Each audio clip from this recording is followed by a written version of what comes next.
It's what's new in coding when classical codes meet model ideas. So let's welcome.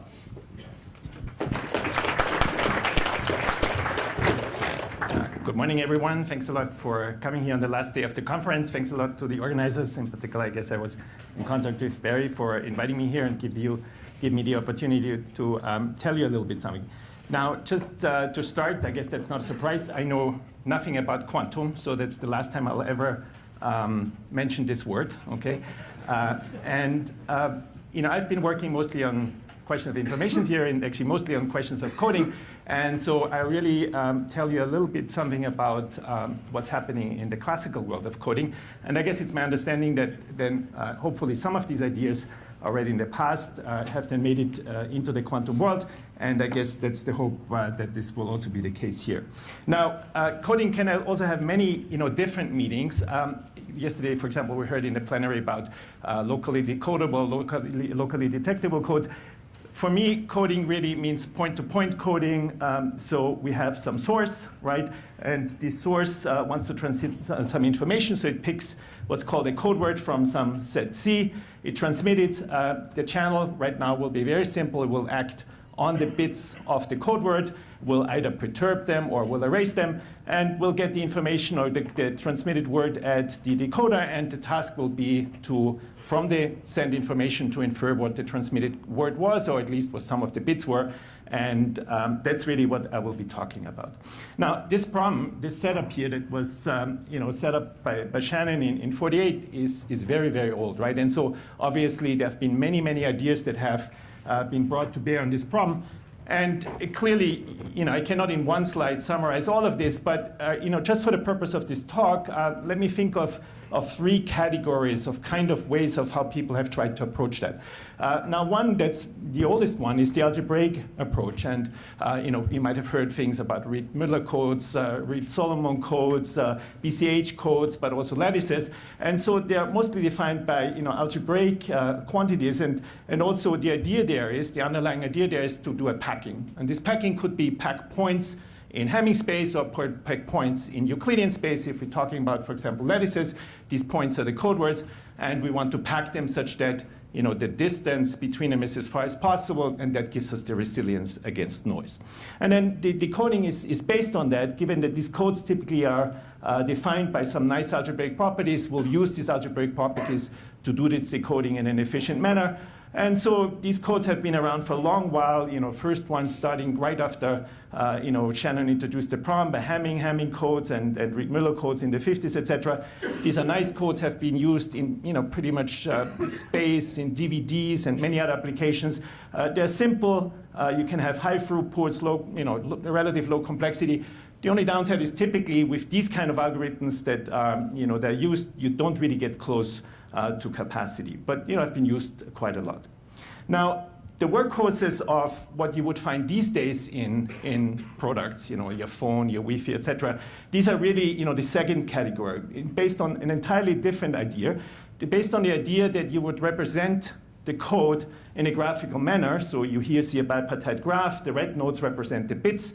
The blue squares represent the checks. And so they go under many different names. They're called iterative codes, codes on graphs, sparse graph codes, many other ideas. And you might have heard specific instances, maybe convolutional, turbo, low-density parity check codes, low-density generator codes. And here the underlying idea is not this packing, but it's really the algorithm. So it's really the algorithm that you do then the decoding for. And the idea is that you use this graphical model, this graphical representation, and a very simple message passing algorithm to do an approximate inference. So you approximate the inference problem, the maximum likelihood problem, and that's really the underlying idea. So you find a graph which is suitable for that, and I'll tell you a little bit more about it. So the underlying message, it's really, the starting point is really this message passing decoder. There's also sometimes other kind of decoders that are used, but the real underlying thing is this message passing decoders. And they are really what is used these days in pretty much any system you can think of for hard drives and wireless and power, communication, etc. You can have very high throughputs, low complexity. They're not completely without their problems either. For example, if you think in optical communication where you would have systems that run at maybe 100 gigabits per second or so on, then just this message passing decoding requires that a lot of these messages are carried back and forth. And so typically in a chip, just to give you an idea, there might be 5 terabits per second of bits that have to be exchanged back and forth to run this iterative decoder at these speeds. And so that is a non-trivial problem. So these are codes that are typically not so high on the computational side, but on kind of the message complexity is very high. And as I said, pretty much used anywhere. And then kind of the newest entry, these are polar codes, and I'll tell you a little bit more about it in a second. They are described in a different way, which looks a little bit like a Hadamard matrix or a fast Fourier transform matrix. Imagine on the left is the information. After this transform, this is just a matrix multiplication, etc. That's the code word, and then these are the channels here. And so here the idea is, again, very different, not based on packing, not based on the algorithm, but here it's based on the chain rule of mutual information.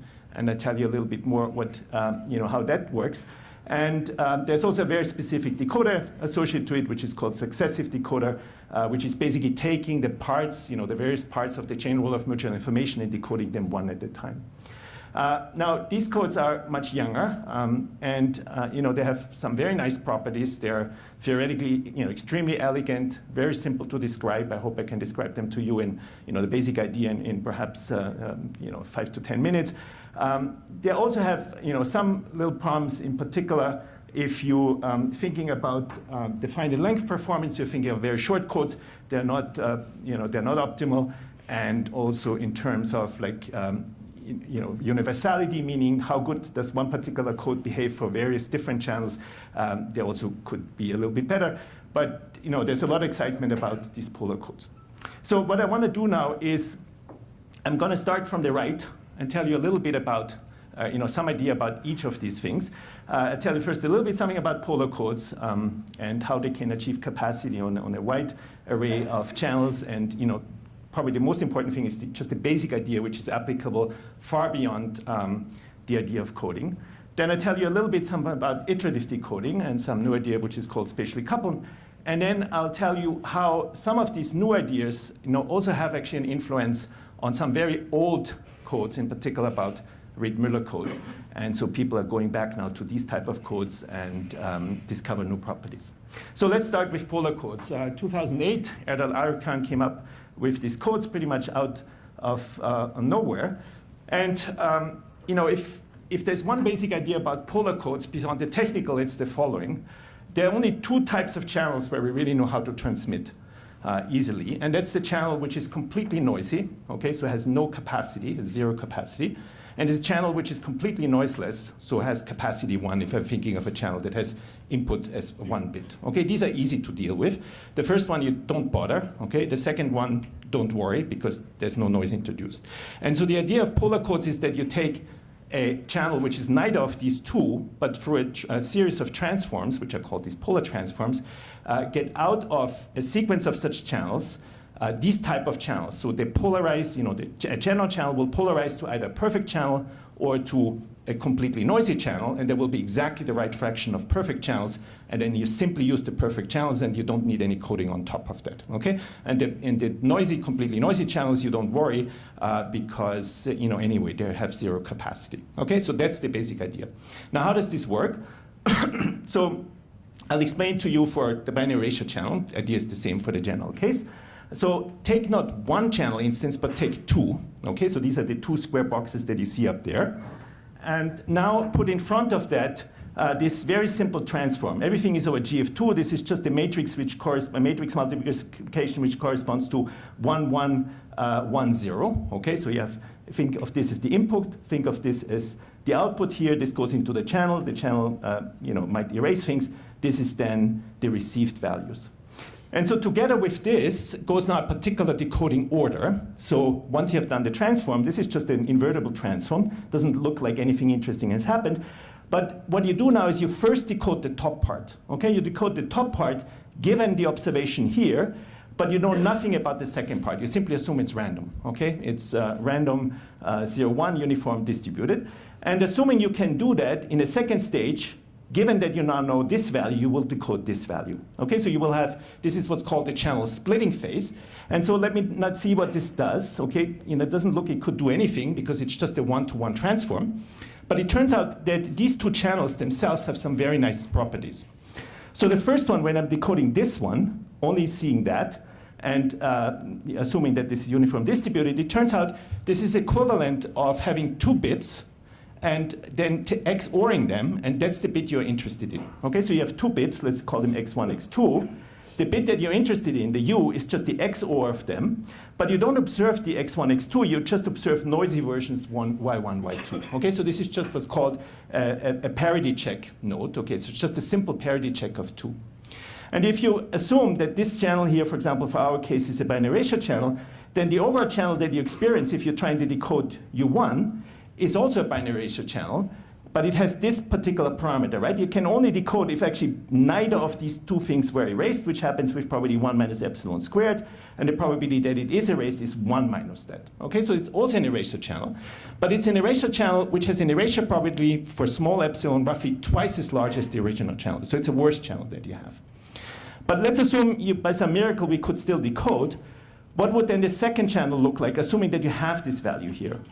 Well, this scenario is different. This scenario is now as if you had a repetition code. You see actually twice the same bit, okay? And they go for independent realizations of an erasure channel of erasure probability epsilon. So you have twice the bit. The second time it might be shifted by whatever you have here, but this is known the value. So you have 2 times essentially the same bit. Both of them go for independent erasure channels. And if either of them you get, you actually know what you get. Okay? So this is also an erasure channel in this case. But here the erasure probability is much smaller, right? It's epsilon squared. Only if both of them are erased can you not decode. So we have, transformed 2 instances of an erasure channel with probability epsilon to 2 different erasure channels, one with this erasure probability, one with the erasure probability epsilon squared. And if you compute the total capacity, which is 1 minus the erasure channel for each channel, and you do the computation, the miracle is that this is exactly twice the capacity of the original channel. So in terms of capacity, we haven't lost anything. Okay, so this particular way of using it gives you exactly the same capacity if you have simply used the channels in the standard way. But, and this is not just true of the erasure channel, and that's where the chain rule of mutual information comes in. If you know the chain rule of mutual information, this is the proof that this happens in general. Okay, in general, the capacity, you lose nothing. But there's something interesting happened, right? These 2 channels are different from the original channel. One is worse, and one is better. So let's see this again. So we have, one transform. These are, let's say, erasure channels for probably eraser probably a half. We get 2 channels. One is better, or one is worse. Sorry, the top one is 0.75 erasure probability. The bottom is better, but the average is the same. And now the idea is that we simply do this transform many times. Okay, so let's do it a second time. We take a second instance of this, and now we will do the same construction but with like channels. So with the top channels and the pair of bottom channels. So we do another one in front of it. And now if we do this again, we'll see that we get now 4 channels, in this case all of them erasure channels. One is very bad, or is already almost useless. One is very good, and 2 are somehow still in between, right? And so the idea will be now that no matter how many stages we'll do, we never lose anything capacity, but it will turn out that the individual channels will either go to 1 erasure probability or erasure probability 0. And that's the idea. Okay, so show you again. We start with something. This is, let's say, the capacity here. We start with something. We do 1 step. We get 1 worse, 1 better. We do, let's say, another step. We get 4. We do, let's say, 2 more steps. We have now 16. You see already more of them are clustered around here and here, but some in between. We do some more and more. And you can kind of see already that most of them will cluster here. Okay, so it turns out, and that's exactly the polarization effect, that with the fraction of channels that will cluster to either 0 or 1 becomes 1 in the limit as you do more and more steps. Okay, so there just will be a sub-exponential number of things that are still in between, but almost all of them will either go to 0 and to 1. Okay, now I showed you already that the average stays the same, so the only thing you need to show that this still converges, and that's actually very simple. I don't show it to you, but it turns out that if you randomly pick the channel in here and you did more and more iterations, this would behave like a martingale. It's a bounded martingale. It has to converge, and the only fixed points of this are either 0 and 1. It would just take a few steps to show that. Okay, so that's essentially the whole proof, and it just did it for the erasure channel, but even for the general channel, in about an hour, you could see all the details of the proof and know why this works.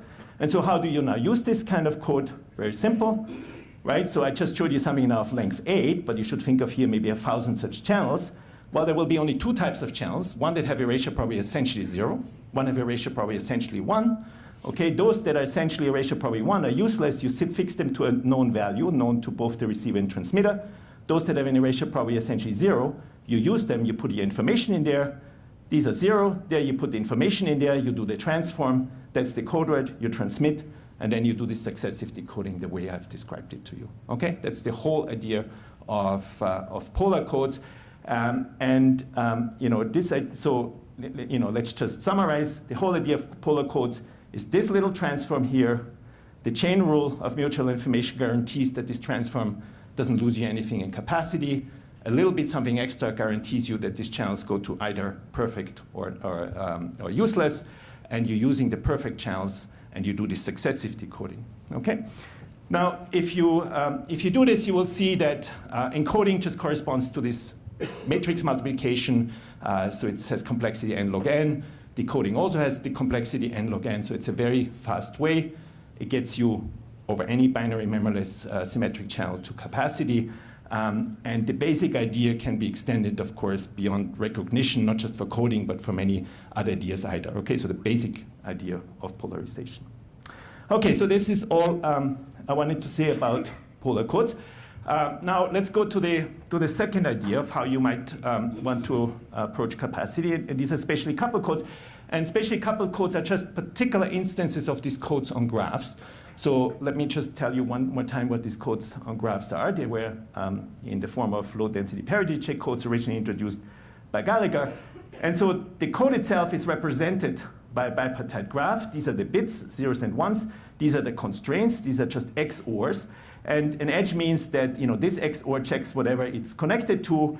And the code is simply the set of solutions over GF2 that are compatible with all these checks. Okay, so that's the code. That's how we define it.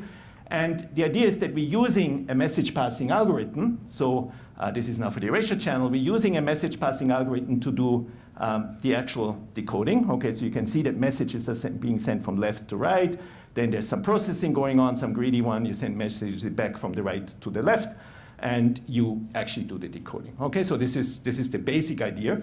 And for simple channels like the binary erasure channel, people have figured out quite some years ago, almost 20 years ago, how to pick such a graph such that you achieve capacity. And the idea is that you have to pick the nodes in a particular way, the degree distributions in a particular way, and if you do this in the right way, you can actually get to capacity.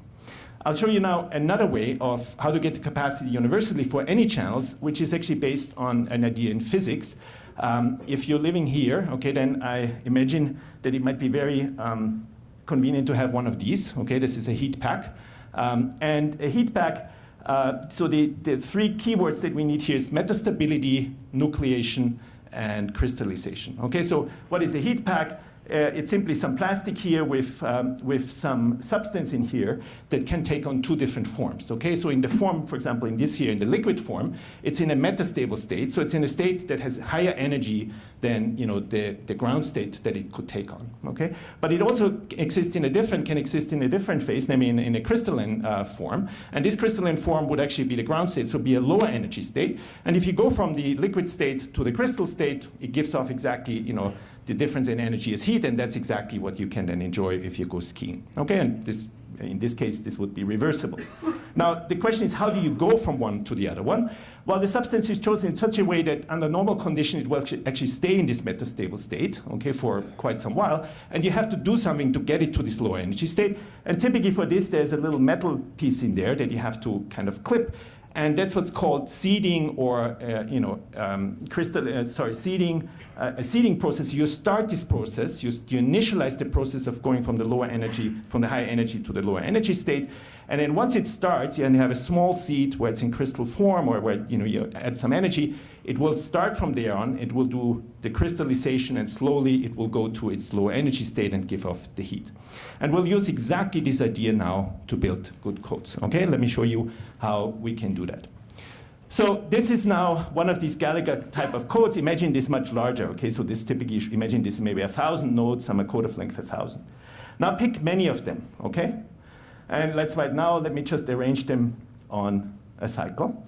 And initially, these codes are all independent codes, and they just behave whatever they would behave on the message passing decoding.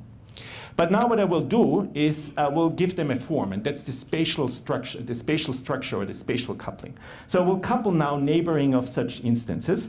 So for example, I take this edge here, randomly throw a dice with 3 things. If the dice comes up left, I connect it to left neighbor. If it comes up middle, I stayed with the edge. If it comes right, I, for example, connect it to the right neighbor. Okay, and maybe I do this randomly, but I do it in a way so that I connect them all, that actually the original graph, which has certain nodes of various degrees, maybe half the nodes of degree 3, and other half maybe of degree 4. The degree distribution and the local structure of the graphs is not changed. It's only the global structure is changed, okay? But the local structure stays exactly the same. So this is now another code, another graph here, which locally looks exactly like the original one, but which has this extra picket fence structure. Now, if I use that for the decoding, it would behave exactly like the original one. Okay, there would be no difference on the message passing. So what I still need, but this is exactly the equivalent of something being in a metastable state. What I need is this initialization. I need this seed. And how do I do the seed? Well, right now everything is completely symmetric. I somehow need to break the symmetry. And how could I break the symmetry? I can just randomly pick somewhere a position. And in this position, essentially, I cut this. Okay, and how could I cut this?